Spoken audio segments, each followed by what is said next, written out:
Bienvenidos y bienvenidas a Audiolibros Biblioteca 2. La historia de hoy trata de Incidente en el lago Le Mans de Stefan Zweig. Es un relato breve pero profundamente conmovedor. Ambientado en el verano de 1918, narra la historia de un soldado ruso que, tras años de lucha en la Primera Guerra Mundial, intenta regresar a su hogar en Siberia. Perdido y desesperado, confunde el lago Le Mans con el Baikal, creyendo que está cerca de su familia. Su odisea, marcada por la incomprensión y las barreras burocráticas, es un reflejo de la fragilidad humana ante los límites impuestos por la geografía y la política. Este relato, escrito poco después del armisticio, captura la angustia del desarraigo y la lucha por la libertad con la maestría narrativa de Zweig. Si te gustan las historias que exploran la condición humana con sensibilidad y profundidad, este audiolibro es para ti.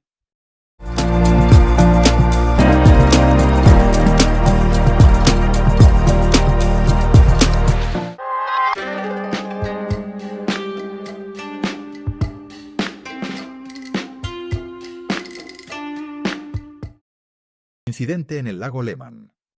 Autor Stefan Zweig.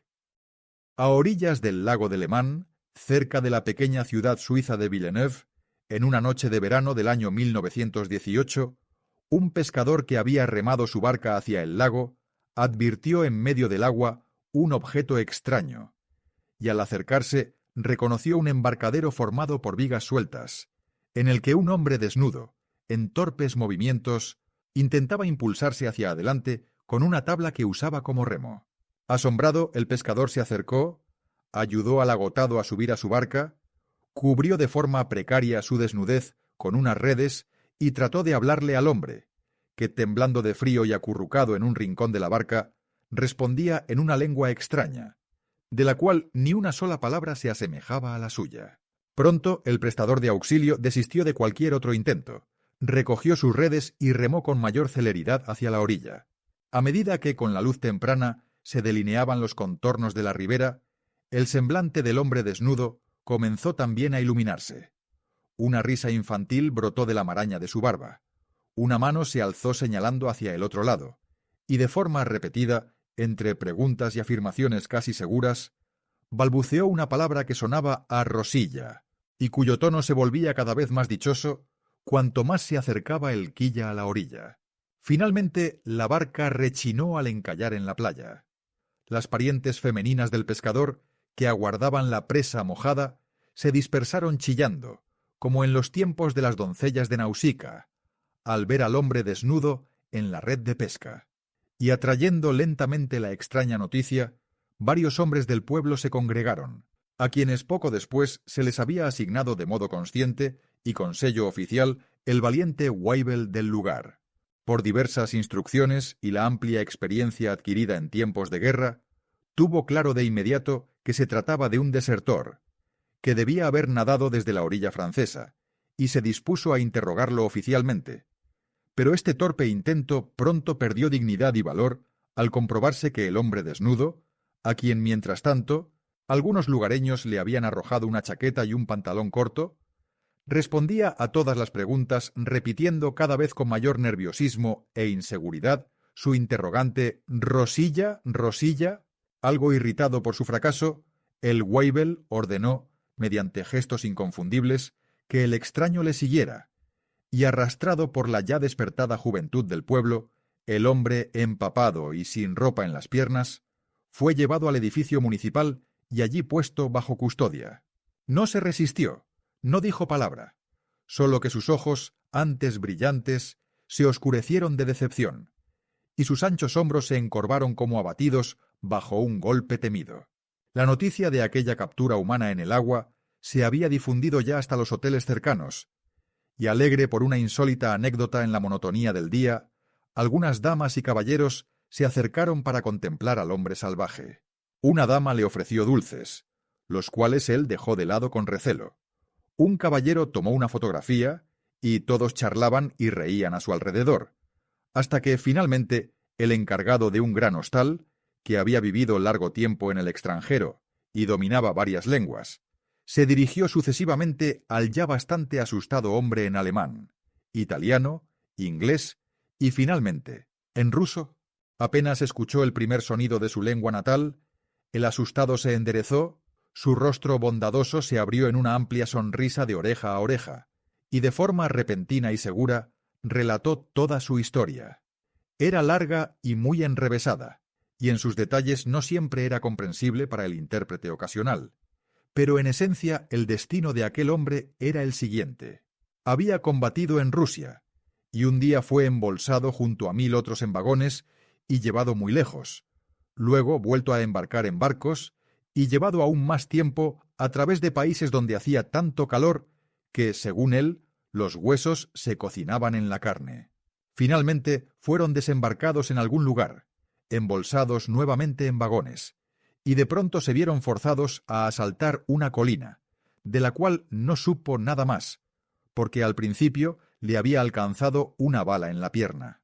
Para los oyentes, a quienes el intérprete traducía palabra por palabra, quedó claro de inmediato que este refugiado pertenecía a aquellas divisiones rusas en Francia que habían sido enviadas a la línea del frente francés desde media tierra, desde Siberia y Vladivostok, y despertó en todos, junto con cierta compasión, la curiosidad por saber qué le había impulsado a intentar tan extraña fuga.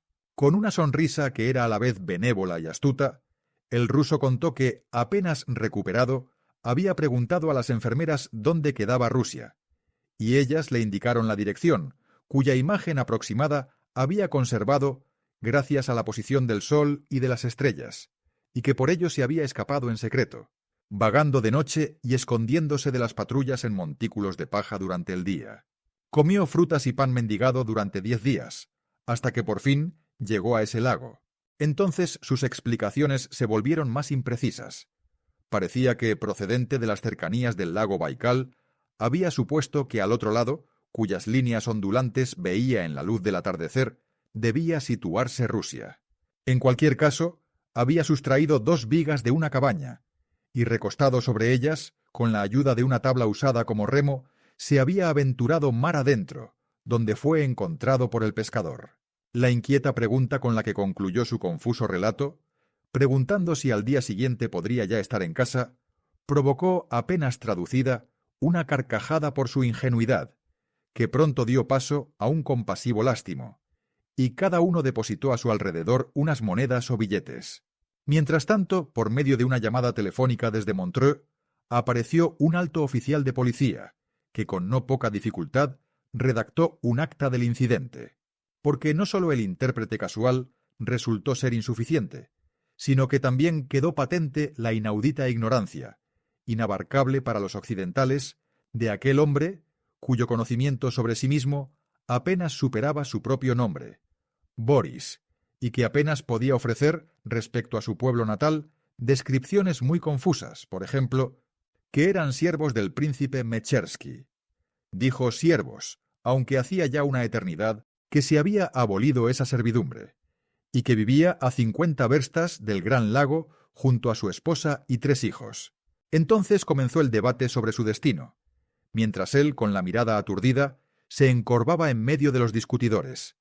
Unos opinaban que debía ser remitido a la embajada rusa en Berna. Otros temían que tal medida implicara un retorno a Francia. El oficial de policía explicaba la complejidad de decidir si debía tratarse como desertor o como extranjero sin papeles. El escribano municipal del lugar rechazaba desde un inicio la posibilidad de que ellos tuvieran que alimentarlo y alojarlo. Un francés exclamó airadamente que no se le debían dar tantas vueltas a un miserable fugitivo, que debía trabajar o ser enviado de regreso. 2 mujeres insistieron vehementemente en que él no era culpable de su infortunio, que era un crimen enviar a personas de su tierra a un país extranjero. Pronto, de manera fortuita, se amenazaba con desencadenarse una disputa política, cuando de repente un anciano, un danés, intervino enérgicamente y declaró que él pagaría el sustento de aquel hombre durante 8 días, y que mientras tanto las autoridades establecerían un acuerdo con la embajada, una solución inesperada que satisfaría tanto a las partes oficiales como a las privadas. Mientras la discusión, cada vez más acalorada, se desarrollaba, la mirada tímida del refugiado se alzó gradualmente y se posó inmutablemente en los labios del encargado, el único en medio de aquel tumulto de quien él sabía que podía comprenderle su destino. Con un aire opaco parecía percibir el torbellino que su presencia causaba, y sin darse cuenta levantó, cuando el estruendo de las palabras menguó, ambas manos en señal de súplica hacia él, como lo hacen las mujeres ante una imagen sagrada. El gesto conmovedor de aquella súplica conmovió irremediablemente a todos los presentes. El encargado se acercó afectuosamente para tranquilizarlo, diciéndole que no debía tener miedo, que podría quedarse allí sin ser molestado, que en el hostal se le garantizaría lo necesario por el tiempo venidero. El ruso quiso besarle la mano, pero el otro, alejándosela de inmediato con gesto de rechazo, le indicó el edificio contiguo, una pequeña granja del pueblo donde encontraría cama y alimento. Le pronunció nuevamente unas cálidas palabras de consuelo y, despidiéndose con un gesto amable, subió la calle hasta su hotel. El refugiado lo observó inmóvil, y a medida que el único que comprendía su lengua se alejaba, su rostro, que había mostrado ya cierta iluminación, se volvió nuevamente sombrío. Con la mirada perdida lo siguió hasta llegar al hotel situado en lo alto, sin prestar atención a los demás que admiraban y se burlaban de su extraña figura. Cuando, por fin, alguien lo tocó con compasión y lo guió al interior del hostal, sus pesados hombros parecieron derrumbarse, y con la cabeza agachada entró por la puerta. Le abrieron el salón de bebidas. Se arrimó a una mesa a la que la moza, en señal de saludo, le colocó un vaso de aguardiente, y permaneció allí, con la mirada perdida, sentado inmóvil durante toda la mañana. Incesantemente los niños del pueblo espiaban por la ventana, reían y le gritaban algo. Él no levantaba la cabeza. Los que entraban lo miraban con curiosidad. Él seguía sentado con la vista fija en la mesa, con la espalda encorvada, tímido y retraído. Y cuando, al mediodía, una multitud llenó el salón con risas, cientos de palabras giraban a su alrededor que él no comprendía, y aterrorizado por su extrañeza, quedaba ensordecido y mudo en medio de aquel movimiento general, y sus manos temblaban tanto que apenas pudo levantar la cuchara de la sopa. De repente, una gruesa lágrima recorrió su mejilla y cayó pesadamente sobre la mesa. Con timidez miró a su alrededor. Los demás se dieron cuenta de ella, y de repente guardaron silencio. Y él se avergonzó. Inclinó su pesado y desaliñado rostro cada vez más hacia la fría madera negra. Hasta el anochecer permaneció sentado así. La gente iba y venía. Él ya no lo sentía, ni ellos lo notaban. Como un pedazo de sombra, se sentaba en el rincón del fogón, con las manos pesadamente apoyadas sobre la mesa. Todos lo olvidaron, y nadie se percató de que, al caer el crepúsculo, de pronto se levantó y, de forma opaca como un animal, emprendió el camino de regreso al hotel. Durante 1 hora y 2, permaneció ante la puerta, con el gorro devotamente en la mano, sin cruzar la mirada con nadie.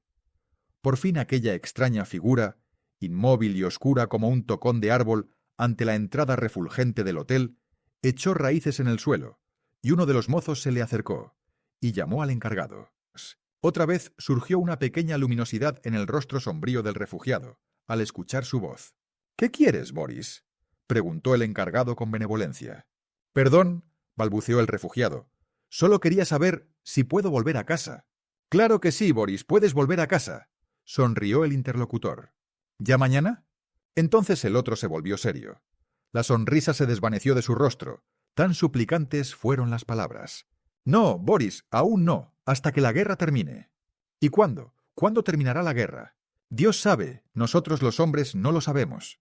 —¿Y antes? ¿No puedo irme antes? —No, Boris. ¿Es así? —Sí. —¿Todavía quedan muchos días? —Quedan muchos días. —Pero me iré, señor, soy fuerte, no me cansaré. —Pero no puedes, Boris. Aún hay una barrera entre nosotros. —¿Una barrera? —preguntó con la mirada vacía. La palabra le era extraña. Luego volvió a decir, con esa peculiar obstinación suya: —Cruzaré nadando. El encargado casi sonrió, pero le dolió y explicó con suavidad: —No, Boris, eso no es posible. Una barrera significa tierra extraña. La gente no te dejará pasar. Pero yo no les hago daño. He tirado mi rifle. ¿Por qué no me dejarían ver a mi mujer si se lo ruego por Cristo? El semblante del encargado se volvió cada vez más serio. En él surgió amargura. —No —dijo—, no te dejarán pasar, Boris. La gente ya no escucha la palabra de Cristo. ¿Pero qué se supone que debo hacer, Señor? No puedo quedarme aquí. La gente no me entiende, y yo a ellos. Ya aprenderás, Boris. No, señor. Inclinó profundamente el ruso la cabeza. No puedo aprender nada. Solo sé trabajar en el campo. No sé otra cosa. ¿Qué se supone que debo hacer aquí? Quiero volver a casa. Muéstrame el camino. Ahora no hay camino, Boris. Pero, señor, no me pueden prohibir volver a ver a mi mujer y a mis hijos. Ya no soy soldado. Te pueden prohibirlo, Boris. ¿Y el zar?